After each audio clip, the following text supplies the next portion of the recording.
Oui, bonsoir. Oui, Salem. Ah, ok, d'accord. Elle a envie de se battre, celle-là. Vas-y, dis-moi tout. Elle a 28 ans. En fait, je voulais te demander si tu peux rappeler. J'ai oublié Yamina. comment il s'appelle. Ouais, Yamina. Non, aucun Akhi rapport, non. Ismaël. Ouais, s'il te plaît, ouais. Pourquoi? Parce que, en fait, regarde, je me suis renseignée de partout, ok? J'ai cherché tous les versets du Coran qui peuvent parler de Wali. Et moi, je trouve nulle part que c'est forcément le père, le Wali, même s'il est là, hein. Même s'il est là et musulman. Alors, attends. J'appelle tout de suite Akhi Ismaël. Parce qu'en fait, je te dis ça parce qu'il vient de dire que c'est le père, mais moi, je trouve pas de source. Allô?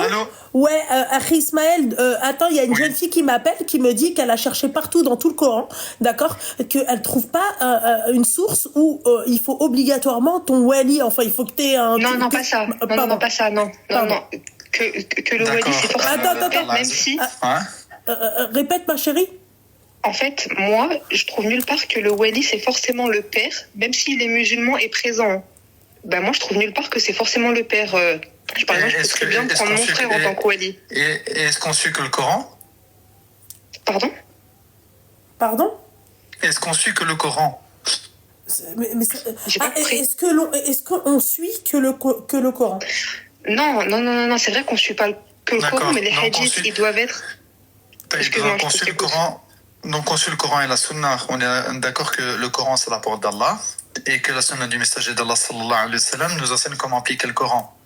Ouais. Donc il faut savoir que concernant le Coran, dans la tradition prophétique, on nous enseigne qu'il faut justement 2 témoins et un tuteur, et que le tuteur de la femme qui est responsable d'elle, c'est le papa. C'est connu. Que si ce n'est pas le papa, c'est le grand-père. Mais elle te parle de source, elle a pas de source. Oui, il y a les hadiths. Moi, je veux bien y croire. Elle a dit qu'elle a regardé dans le Coran. Attends, parce qu'il va te sortir une encyclopédie, le mec, il va tout te sortir. D'après Abou, il va tout te sortir. T'inquiète pas. Attends. D'ailleurs, je me pose la question, en fait, de quoi tu cherches, quoi. Ok, donc... là, si tu peux juste lui dire, je cherche pas à contredire, je veux comprendre. Oui, mais écoute 2 minutes, s'il te plaît, ma soeur. Ibn Qadama, qu'Allah lui fasse miséricorde, dit dans Al-Mourni, le mariage ne peut s'établir sans tuteur. Une femme ne peut établir son propre mariage, ni établir le mariage d'une autre, ni donner mandat à une autre personne autre que son tuteur pour établir son mariage. Si elle le fait, le mariage est invalide. Et la preuve réside dans la parole du prophète sallallahu alayhi wa sallam, qui a dit, rapporté par Abu Daoud, point de mariage sans tuteur. Tu peux regarder dans les Abi Daoud 2085, Tirmidhi 1101, et juge authentique par Cheikh Al-Albani, rahimahullah. Donc ça, c'est la preuve qu'une femme ne peut pas... J'aime trop Akhi Ismaël, on dirait un avocat, mais dans l'islam, quoi. C'est tiré du truc qu'il connaît, machallah. Là, par exemple, un tuteur, ça peut aussi être un frère, c'est ça. En fait, c'est ça que moi je cherche à comprendre. En fait, elle veut détailler le tuteur. C'est à quel moment il parle du père. Tu vois ce que j'ai envie de te dire, Akhi Ismaël? Attends, je vais lui donner une autre preuve. Il va en découdre. Il a dit attends, je vais lui donner une autre preuve. Attends, bouge pas, va. Akhi Ismaël, tu sais que la gamine, elle veut pas se battre, hein. Ouais, non, mais c'est juste que je suis en train de chercher dans mes notes. Permets-moi juste... oui, je te permets, Akhi Ismaël, ça va pas ou quoi? La Hafdek. Pourquoi est-ce qu'elle cherche ça? Je comprends pas, en fait. C'est pour comprendre, c'est vraiment pour comprendre, ouais, c'est juste pour moi, pour comprendre le pourquoi du comment, tu vois. Pour savoir, est-ce que c'est vraiment c'est par curiosité, je pense.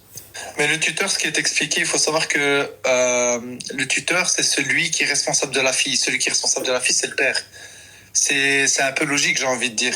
Ton papa, il est responsable de toi. Le prophète, sallallahu alayhi wa sallam, il a dit comme quoi l'homme est responsable de son troupeau. Et en l'absence de celui-ci, c'est la femme qui s'en charge. Et ça, c'est un hadith, qui est rapporté par Abi Daoud ou Abu Huraira, qu'elle a les agrès tous les deux. Donc, l'homme responsable, donc tuteur, et les maharam, ce sont tes frères, ce sont tes oncles, etc. Ton frère, il peut être un de tes représentants, mais il reste un maharam. C'est-à-dire, il reste secondaire. D'accord? Ton papa est ce qu'on appelle le tuteur, donc le responsable de ta personne et de la personne des gens sous son foyer. Je sais pas si tu comprends. Et quand, en fait, alors là, je comprends tout à fait ce que tu dis, enfin, tout à fait, entre guillemets, je vais te poser une question. Quand tu dis responsable, t'entends quoi par responsable? De quoi? Tu entends quoi par responsable? Il est responsable de toi. Mais il est responsable d'elle. Allah Azza wa Jalla, il dit dans le Coran que l'homme a autorité sur la femme. Pour quelle raison? Parce qu'il a des obligations vis-à-vis d'elle. Par rapport à ses obligations et de ce qu'Allah lui a donné. Bah, regarde, on va prendre mon exemple, ok? Moi, mon père, ça fait depuis que j'ai 14 ans que je suis plus avec lui. Il est parti refaire sa vie. Je parle toujours avec lui. J'étais avec lui hier. Je viens de passer un mois avec lui. Mais sinon, à part ça, en fait, un mois avec lui et tout, mais chez moi et lui chez lui, tu vois. Genre, en gros, on se voyait la journée, parfois le soir, on mangeait. Mais là, tu parles de qui? Tu parles de ton papa ou de ton mari? De son père. Okay, oui, voilà, ouais, par exemple. Voilà. Du coup, là, par exemple, dans mon cas, à moi, comment il est responsable de moi? C'est quoi ses responsabilités envers moi? Parce que en gros, je te donne des exemples, genre ni il m'assume, ni il me dit quoi faire, ni il me demande où je suis. Oui, mais ça c'est parce que c'est toi qui es parti de la maison ou c'est Non, c'est lui. Comment ça c'est s'est lui, passé? t'as dit. D'accord, lui il est parti. On est d'accord. Qui a eu la garde des enfants? C'est ta maman? Ma mère, c'est ça. D'accord. Ta mère, elle s'est remariée entre-temps? Oui, elle s'est remariée, ouais. D'accord, mais à la faute, c'est à la maman et au papa qui n'ont pas pris les responsabilités, qui est que dès lors que la femme se marie, les enfants vont chez le père. Je suis désolé, à partir du problème, c'est ça en France, en Belgique. J'ai pas compris quoi? Excuse-moi. En fait, quand la maman se remarie, donc il faut savoir que la maman quand la maman se remarie, voilà. J'allais t'enchaîner parce que j'allais dire, ça veut dire que moi, ma mère, elle a mal fait les choses. Non. Donc, il faut savoir que... Il allait en découdre avec nous deux, non? Et si mes soeurs sont bons, c'est dans la... Je sais plus dans quelle sourate ce prend là, je pense que c'est dans la sourate qui parle du divorce, justement. On parle du fait que lorsque la maman... c'est le papa qui a la garde. Voilà, le papa a la garde des enfants et donc c'est sous sa tutelle qu'ils doivent être. Ouais, mais les hommes, papa... excuse-moi, majoritairement, les hommes, ce sont des lâches.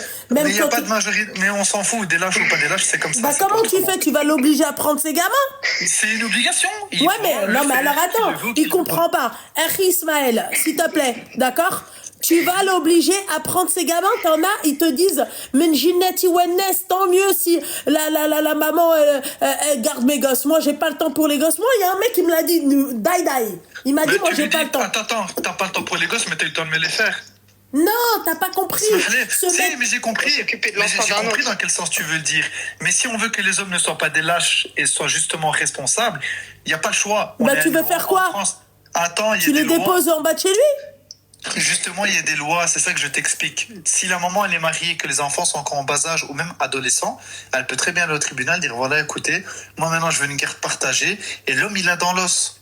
L'homme l'a dans l'os. Que ce soit en France comme en Belgique, oui, une garde partagée, donc une semaine chacun. Il n'aura pas d'autre choix que de le faire.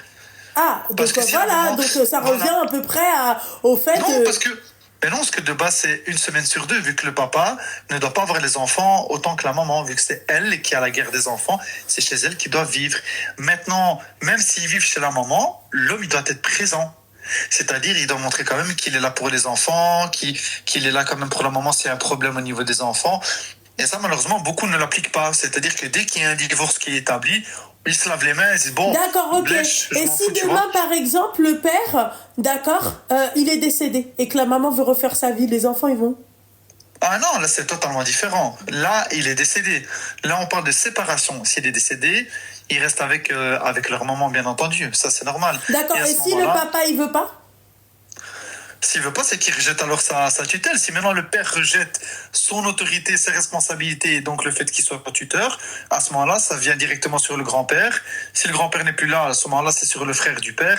Si eux, ils ne veulent pas, à ce moment-là, c'est le frère de la fille. Si son frère ne veut pas ou qu'il n'a pas l'âge d'être tuteur, à ce moment-là, elle doit aller vers les hommes de la famille de sa maman. Attends, regarde, j'ai une autre question. Tu vois, l'ordre, tu m'entends ou pas? Oui, je t'entends. Alors, l'ordre que tu viens de donner, c'est selon des sources aussi? C'est expliqué par les savants selon des hadiths aussi. D'accord. En fait, regarde, parce que je cherche pas à déranger le live ou quoi. Je sais que ça arrive parfois que... Je t'entends très mal, ma sœur. Attends. Loubna, si tu peux lui dire, si tu peux juste lui transférer mon message, parce qu'en fait, je cherche pas à déranger le live. Je sais que c'est pas intéressant pour tout le monde. En fait, je sais que parfois, il prend quelques numéros pour les appeler pour un peu approfondir. Oui. Ça veut Sinon, dire ma que ça soeur, te si tu dérange veux. pas? Ouais, attends, tu sais, je t'envoie tout de suite son numéro de téléphone à Ismaël. Ça, ou alors tu sais ce que tu fais, j'ai encore mieux, lui envoie pas mon numéro de téléphone. Hein. Ma soeur, est-ce que tu es dans le live là actuellement? Est-ce que tu suis là? Oui. Oui, oui. Ok, mets Harry Ismaël sur TikTok, tu vas me retrouver directement. Harry Ismaël, A-K-H-I, c'est ça? Non, A-K-H-Y. Ismaël. I-S-M-A-L, c'est ça. Harry Ismaël. D'accord, ok. D'accord, ok. Arrête-toi de m'appeler Harry Ismaël, j'ai facilité pour que les gens me trouvent. Ouais, ça serait bien, ça... ouais, parce que franchement. Bah oui, c'est mieux que le frère belge, je ne sais quoi. Ouais, mais c'est toi si tu m'épingles pas, que ce que je fasse moi aussi. Mais je peux pas t'épingler. Quelqu'un peut le mettre, s'il vous plaît? Ouais, voilà, c'est ça. C'est ça. Nejma. Donc voilà. Ça sera beaucoup plus simple et khayr, Inch'Allah. Voilà. Tu m'envoies un message, je t'enverrai alors. Bon, allez, oui. Allez, Salam. salam. Au revoir. Bisous. Seigneur Dieu du ciel.